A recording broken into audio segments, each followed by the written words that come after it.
नमस्कार।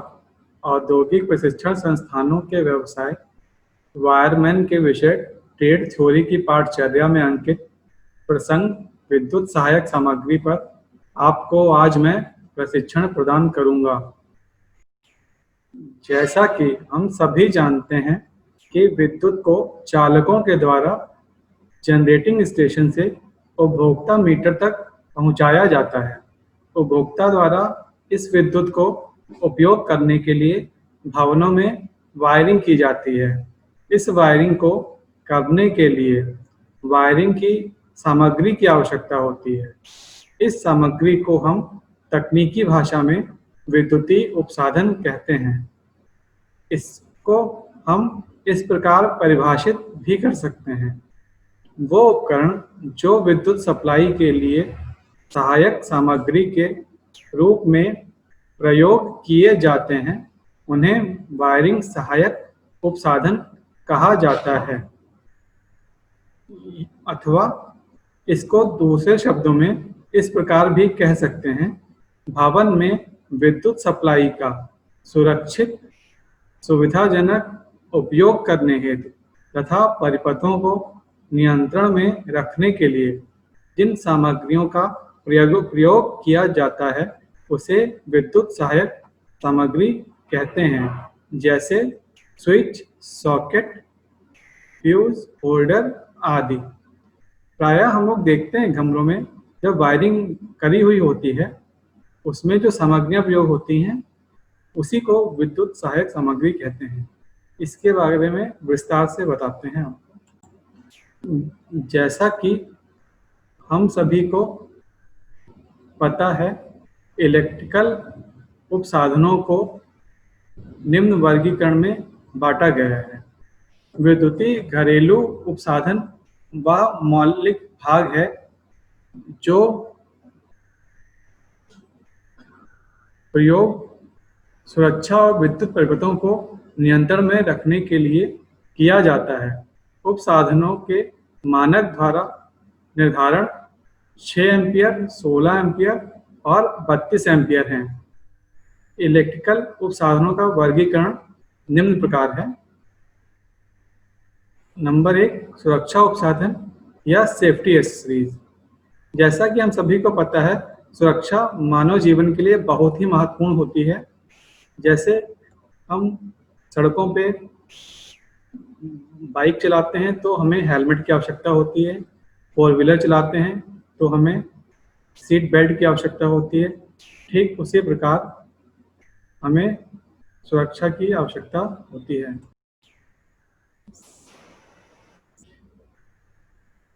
सुरक्षा उपसाधन में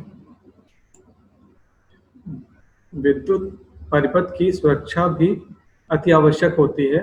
अतः वे युक्तियां जो सामान्य स्थितियों के साथ साथ असामान्य स्थितियों में परिपथ को बनाने तथा विच्छेदित करने के योग्य होती हैं, सुरक्षा उपसाधन कहलाती हैं। इसके बाद आता है नियंत्रण उपसाधन, यानी कि कंट्रोलिंग एक्सेसरीज। विद्युतीय कार्यों में स्विच को नियंत्रण उपसाधन के रूप में प्रयोग किया जाता है। एक महत्वपूर्ण बात यह है कि स्विच को हमेशा हम फेज वायर में ही लगाते हैं। न्यूट्रल में स्विच को कभी नहीं लगाना चाहिए। इसके बाद आता है आउटलेट एक्सेसरीज, निर्गम उपसाधन। विद्युतीय कार्यों में सॉकेट एवं प्लग को निर्गम उपसाधन के रूप में प्रयोग किया जाता है। इसके बाद आता है धारक उपसाधन या होल्डिंग एक्सेसरीज। विद्युतीय कार्यों में लैंप होल्डर को धारक उपसाधन के रूप में प्रयोग किया जाता है। इसके बाद आता है सामान्य उपसाधन, यानी कि जनरल एक्सेसरीज। विद्युतीय कार्यों में उपयोग आने वाली अन्य समस्त सामग्री सामान्य उपसाधन के अंतर्गत आती है। आइए अब इसको विस्तार से बताते हैं। सर्वप्रथम आता है सुरक्षा उपसाधन। इसमें फ्यूज को पहले बताते हैं। वैद्युतिक परिपथ के शॉर्ट सर्किट अथवा ओवरलोड होने पर सुरक्षा प्रदान करता है। फ्यूज लगाने से पूर्व ही हमें परिपथ का लोड चेक कर लेना चाहिए। फ्यूज हमेशा किसी भी परिपथ या उपकरण के सीरीज में लगाया जाता है। फ्यूज का गलनांक कम होना चाहिए। जब इसमें अधिक करंट फ्लो होता है तो अधिक करंट फ्लो होने के कारण फ्यूज मेल्ट हो जाता है। फ्यूज वायर अधिकतर लेड और टिन धातु से मिलाकर बनाए जाते हैं। फ्यूज रेटिंग कैलिब्रेट करने का फॉर्मूला है वाट अपन वोल्ट इंटू 1.25। फ्यूज का आविष्कार थॉमस अल्वा एडिसन ने 1819 में किया था। अब आ जाते हैं फ्यूज के प्रकार पे। सर्वप्रथम आता है ये किटकैट फ्यूज है। इसको रिवायरेबल फ्यूज भी कहते हैं। इस फ्यूज के दो भाग होते हैं, जिसमें से एक फिक्स भाग होता है जिसको फ्यूज बेस कहते हैं और दूसरा भाग होता है जिसको फ्यूज कैरियर कहते हैं। अगर फ्यूज जल जाता है तो फ्यूज कैरियर को बेस में से निकालकर दोबारा नया तार लगाकर प्रयोग किया जा सकता है। यह चीनी मिट्टी का बना होता है। फ्यूज बेस में एक पॉइंट पे इनकमिंग आती है, दूसरे से आउटगोइंग जाती है। बिना कैरियर के यह सर्किट पूरा नहीं करता है। जब हम इसमें फ्यूज कैरियर को फिट कर देते हैं तब यह परिपथ को आगे भेजता है। इसके बाद आता है HRC फ्यूज। HRC का मतलब है हाई रप्चरिंग करंट। यह इसका पूरा नाम होता है। यह कांच या फाइबर का बना होता है।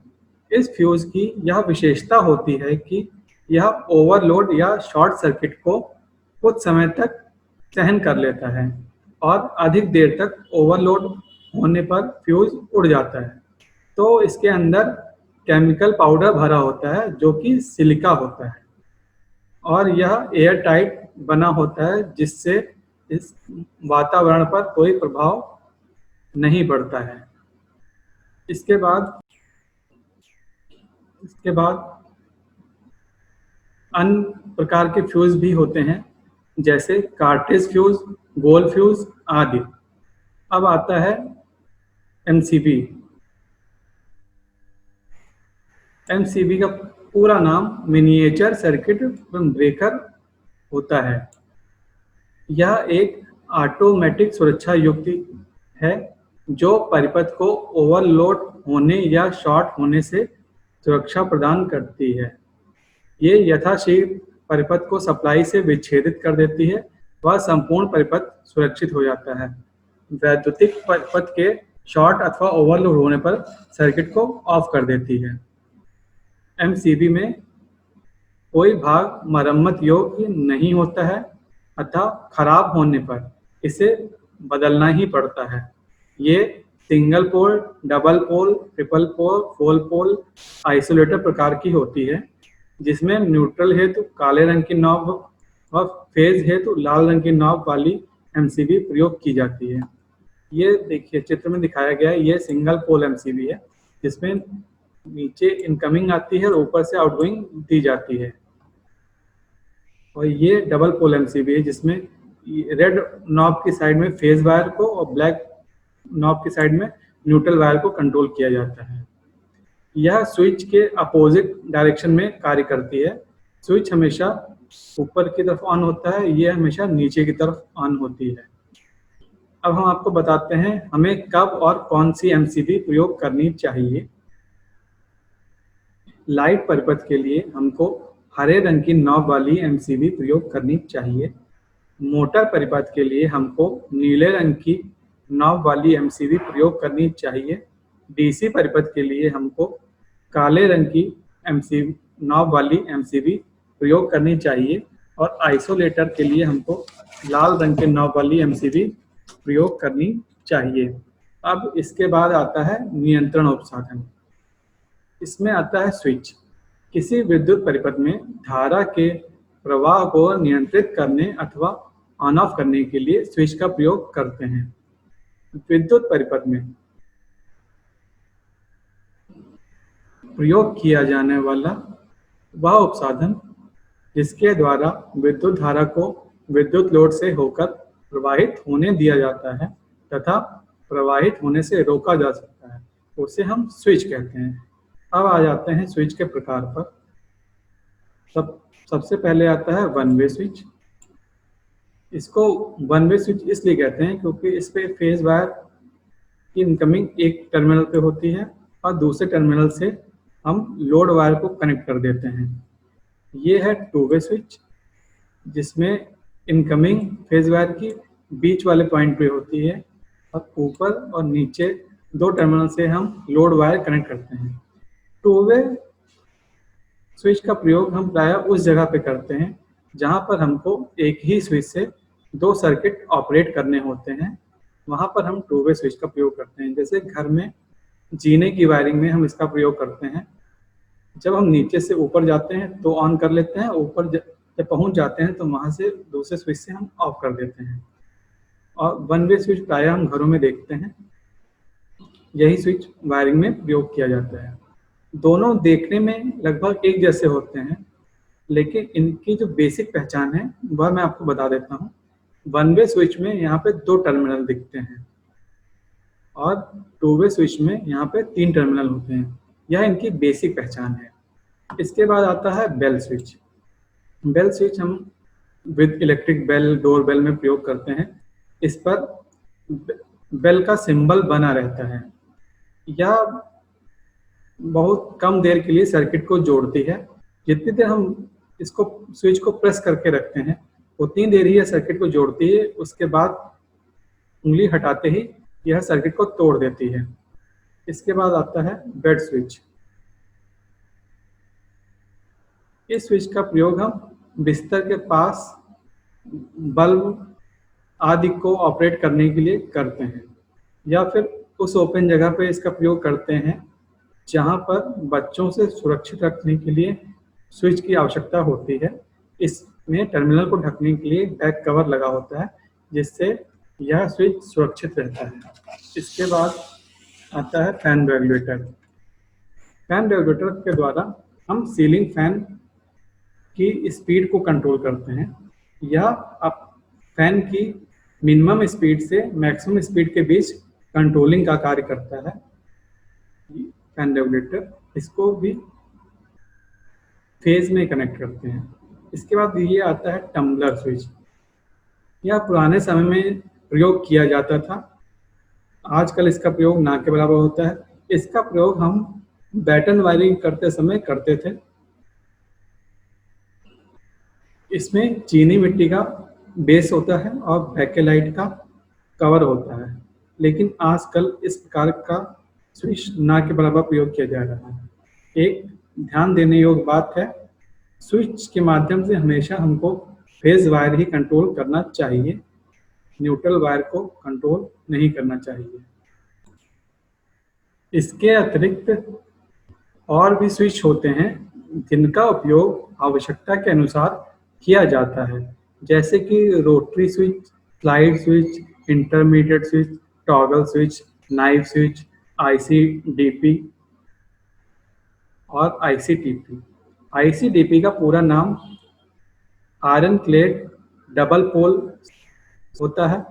इसको सिंगल फेज वायरिंग में मेन स्विच के स्थान पर प्रयोग करते हैं।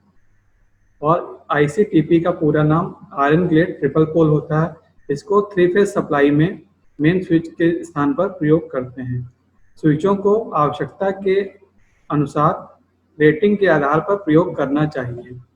अब इसके बाद आता है निर्गम उपसाधन, जिसमें सर्वप्रथम सॉकेट आता है।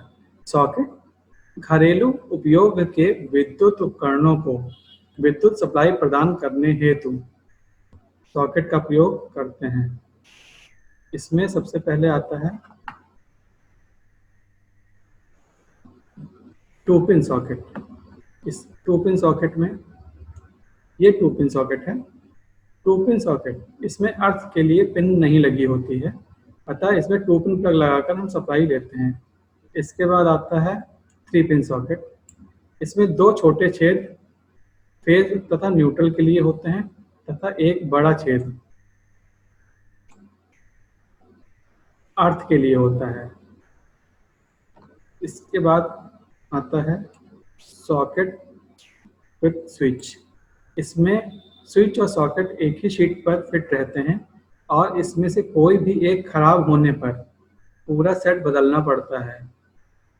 इस सॉकेट के अंदर एक सेफ्टी शटर लगा होता है जो बच्चों की उंगली सॉकेट में ना जाए उसमें सहायता करता है। इसके बाद आता है मल्टी सॉकेट। जब एक ही सॉकेट से कई उपकरणों को सप्लाई देनी होती है तो इस प्रकार के सॉकेट का प्रयोग करते हैं। इसके बाद आता है प्लग टॉप। यह भी निर्गम उपसाधन का ही एक पार्ट है। उपकरणों की मेन लीड को सॉकेट से संयोजित करने के लिए प्लग टॉप का प्रयोग करते हैं। इसमें सर्वप्रथम आता है 2 pin plug. 2 pin plug PVC के बने होते हैं। इसे अस्थायी कार्यों हेतु 2 पिन सॉकेट में जहां सप्लाई प्राप्त करनी हो वहां काम में लेते हैं। इसके बाद आता है 3 पिन प्लग। इसमें तीसरी पिन अन्य 2 पिनों की तुलना में मोटी होती है। इसमें उपकरण को अर्थिंग से संपर्क किया जाता है। लाइट एवं पावर दोनों के लिए घरेलू उपकरणों में इस प्रकार के प्लग का प्रयोग होता है। इसके बाद आता है male female plug top.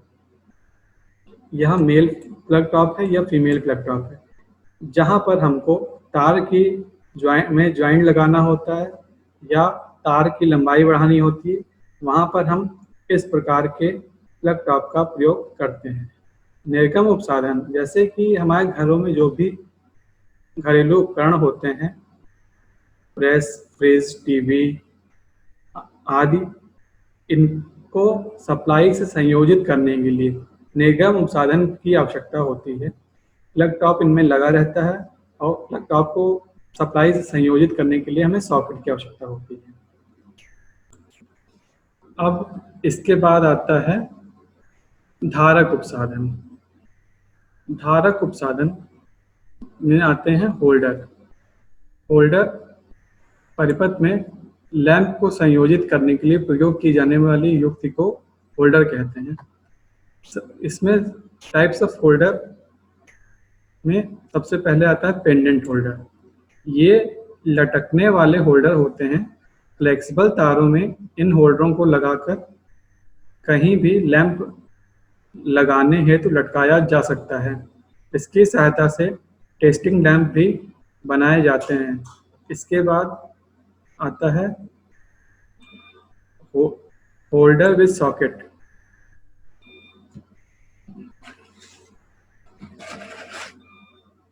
Flexible तारों में इस होल्डर को लगाकर लटकाया जाता है और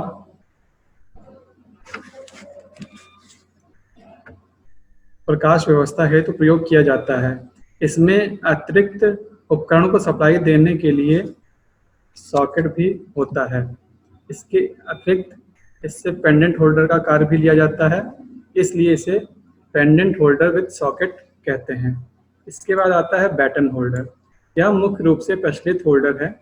इसका प्रयोग घरों में बल्ब, CFL, LED आदि लगाने के लिए किया जाता है।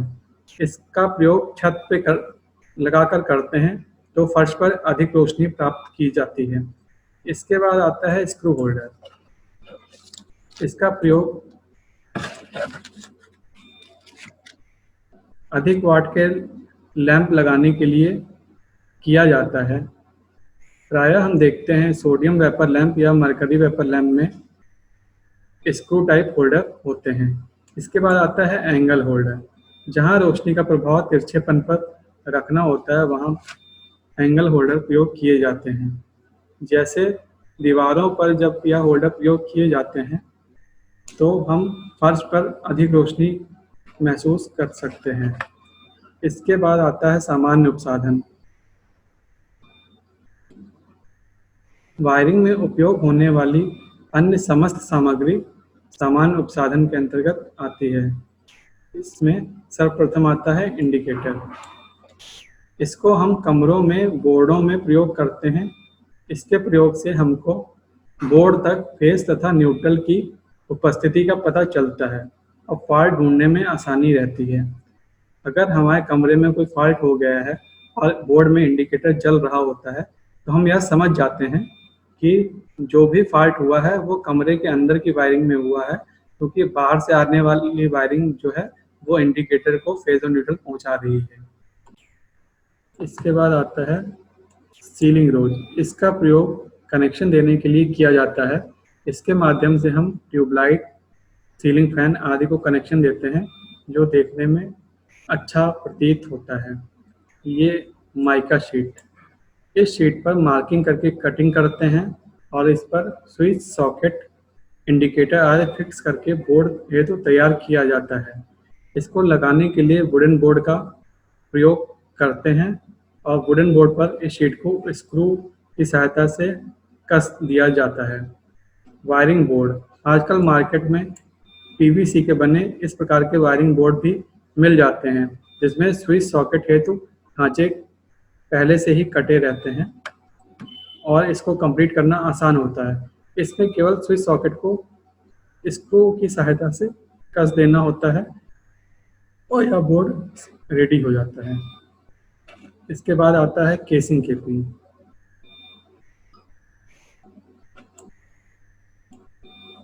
केसिंग केपिंग, इसका प्रयोग वायरिंग के लिए किया जाता है। ये पीवीसी की फंटियां होती हैं। इसके द्वारा की गई वायरिंग आजकल ज़्यादा चलन में है। इसमें दीवार पर फिक्स भाग को केसिंग तथा तारों को ढकने वाले भाग को केपिंग कहते हैं। इसके बाद आता है एल्बो। ये पाइप में जहाँ मोड़ देना होता है वहाँ पे हम इस एल्बो का प्रयोग करते हैं। इसके बाद आता है टी। इसका प्रयोग वायरिंग में मेन लाइन से ऊपर या नीचे की तरफ लाइन ले जाने हेतु किया जाता है। इसके बाद आता है जंक्शन बॉक्स। ये कई प्रकार के होते हैं, 1 वे, 2 वे, 3 वे और 4 वे जंक्शन। जहाँ पर हमको जिस प्रकार के जंक्शन बॉक्स की आवश्यकता होती है वहाँ पर हम उस प्रकार के जंक्शन बॉक्स का प्रयोग करते हैं। जहाँ पे पाइप को चारों दिशा में लेके जाना होता है वहाँ पे हम 4 वे जंक्शन का प्रयोग करते हैं। जहाँ पे हमें सर्किट का एंड करना होता है वहाँ पे हम 1 वे जंक्शन का इस्तेमाल करते हैं। जहाँ पे दो साइड में पाइप लगाया जाता है वहाँ पे हम 2 वे जंक्शन का इस्तेमाल करते हैं। इसके बाद आता है कंड्यूट पाइप। ये पाइप जीआई एवं पीवीसी दोनों के प्रयोग किए जाते हैं। इनका प्रयोग सरफेस तथा कंसील्ड दोनों वायरिंग में किया जाता है। इसके बाद आता है सैडल। सैडल का प्रयोग कंड्यूट पाइप को दीवार पर रोकने के लिए किया जाता है। सैडल को दोनों तरफ स्क्रू से दीवार पर कस देते हैं जिससे पाइप दीवार पर रुका रहता है। इसके बाद आता है राउंड ब्लॉक। राउंड ब्लॉक की सहायता से हम लैंप होल्डर या सीलिंग रोज का प्रयोग करते हैं। सामान्य उपसाधनों में इसके अतिरिक्त अन्य सामग्री भी आती है, जैसे band, MCB box, square block, wooden board, screw आदि। बैंड को पाइप की लंबाई बढ़ाने के लिए प्रयोग करते हैं। एमसीबी बॉक्स को एमसीबी लगाने के लिए प्रयोग किया जाता है। स्क्वायर ब्लॉक राउंड ब्लॉक की तरह से ही प्रयोग किया जाता है होल्डर और सीलिंग रोज लगाने के लिए। वुडन बोर्ड माइका शीट कसने के लिए प्रयोग किया जाता है। स्क्रू की सहायता से हम माइका शीट, स्विच सॉकेट आदि बोर्ड पर कस देते हैं। तो आज हमने आपको क्या क्या बताया। सर्वप्रथम हमने आपको विद्युत सहायक सामग्री बताई। जो सामग्री वायरिंग में सहायक होती है उसे विद्युत सहायक सामग्री कहते हैं और उसका वर्गीकरण बताया। इसको 5 भागों में बांटा गया है: सुरक्षा उपसाधन, नियंत्रण उपसाधन, निर्गम उपसाधन, धारक उपसाधन और सामान्य उपसाधन। सुरक्षा उपसाधन में हमने आपको फ्यूज और एमसीवी के बारे में बताया। फ्यूज का प्रयोग हमेशा फेज में करना चाहिए, एमसीवी का प्रयोग भी फेज में करना चाहिए। अगर डबल पोल एमसीवी है तो उसका प्रयोग फेज और न्यूट्रल दोनों पर करते हैं। नियंत्रण उपसाधन में हमने आपको स्विच बताया, फैन रेगुलेटर बताया, स्विच के टाइप्स बताए। स्विच के टाइप्स में हमने आपको 1 way, 2 way, tumbler, bell switch, bed switch आदि बताए। निर्गम उपसाधन यानी आउटलेट एक्सेसरीज, इसमें हमने आपको सॉकेट और प्लग टॉप बताए। टाइप्स ऑफ सॉकेट में 2 pin socket, 3 pin socket, switch socket combined, power socket. और प्लग में आपको 2 pin plug top, 3 pin plug top, female plug top बताए। धारक उपसाधन में हमने आपको होल्डर बताया और टाइप्स ऑफ होल्डर बताया, pendant holder, batten holder, angle holder आदि। इसके बाद हमने आपको सामान्य उपसाधन के बारे में बताया। सामान्य उपसाधन में हमने आपको indicator, ceiling rose, mica sheet, conduit pipe, casing capping, saddle, MCB box आदि के बारे में बताया। इसके